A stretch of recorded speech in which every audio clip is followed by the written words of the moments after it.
This is my new game Resurface, but coming this far hasn't been easy. I've made countless mistakes, turning what could have been just 2 months of work into an entire year. In this video, I'll tell you the 3 biggest mistakes I made and how to avoid them. I'll also show you what tips and tricks I've learned about how smart game developers keep their game heading in the right direction. The first mistake was that me and my wonderful girlfriend jumped right into developing a game without prototyping. We spent weeks planning everything from the mechanics to the art, and then went right into production. But why was skipping the prototype such a mistake? Well, if you're making a game, there are 2 fundamental questions you need to be able to answer. Am I making a game people want to play? And can I make that game? For example, do people want to play GTA 6? The answer would be yes. But the second question would fail. I don't have the ability to make GTA 6, and neither does Rockstar apparently. The advantages of developing a prototype at the start of a project is that it helps answer these 2 important questions immediately. So how did we solve our prototype problem? Well, after 5 months of work and not much progress, we decided to join a game jam, which is a competition where you develop a game within a short time limit.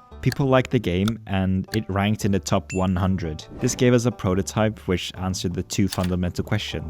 We knew people liked the game and wanted more, and we knew that we could make it. Our prototype problem was solved, but it also sounded alarm bells. If we could have this working prototype within 3 days, why had we been working for 5 months on our original idea and still couldn't call it anywhere near playable? This led to a dilemma where we would make our next mistake. We could either keep working on our current project, or pivot and develop the Game Jam prototype into a bigger one. On one side, we had a project that we were very passionate about, but we lacked confirmation if we could actually finish the project in a reasonable time frame, and we still didn't know if people would like it. On the other side was our Game Jam game, Resurface, a shiny, fresh game which we knew people liked, and we knew we could make it into a bigger project more easily. But why would we throw away a project that we believed in for a game that came out of nowhere? Instead of solving this dilemma right after the Game Jam was over, we hesitated. We stuck to our original idea for weeks that dragged out with nothing to show for it.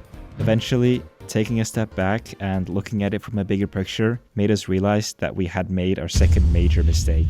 We didn't know when to quit. Have you ever watched a series that got bad after a few seasons and now you're determined to finish it even though you're not enjoying it anymore? That's basically the situation we were in. We were too attached to our original idea and everything we'd made so far. In the end, we had to scrap the card game. We just didn't have the time or ability to finish it. This was a heartbreaking decision, but we had to listen to the evidence in front of us. I'm not saying you should just give up on projects that are difficult, but it's important to know when to quit. And just because you can't do it now, doesn't mean you can't do it later. Even though Resurface isn't released yet, I know that we made the right decision, because we can actually make this game. We've made so much more progress already, and actually released the Steam page today, and just look how beautiful that wishlist button looks. Doesn't it just look so beautiful, and it makes me want to click on it.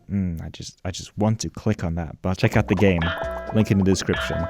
Anyway, if you want to avoid the same problems, don't be afraid to make tough decisions. Don't get too attached to your own ideas, and know your abilities and skill levels. Another new chapter laid ahead of us, the building of Resurface. So, we eagerly went to work expanding our prototype, but little did we know that we'd made our next mistake. The gameplay from the jam was too basic. We had to expand the concept in order for it to be a full game. We brainstormed new gameplay systems and landed on a concept that would function similarly to terraforming games like Planet Crafter. You'd fix up the environment, restore biodiversity, and make your way to the surface. We started implementing crafting systems, placement mechanics, inventory systems, and loads of assets. But after a few months, we realized that expanding our game like this was our 3rd major mistake.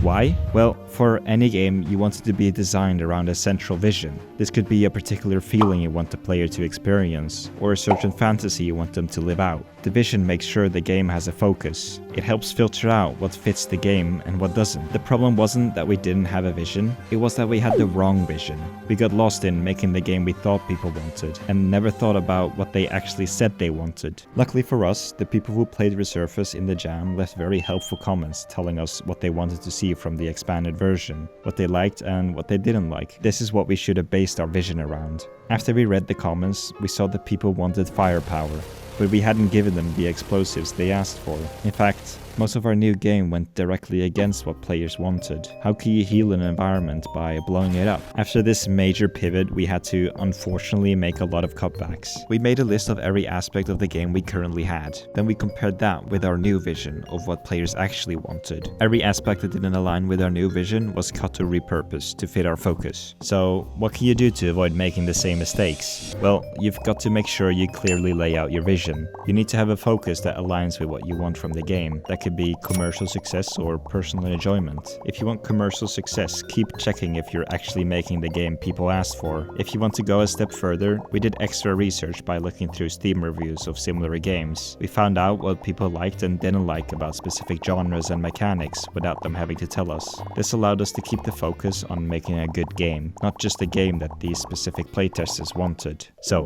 what things should you not do when making a game? Firstly, you shouldn't skip making a prototype. You can even make several different prototypes so you can compare them and pick the best one. You shouldn't get too attached to your own ideas. Know when to quit.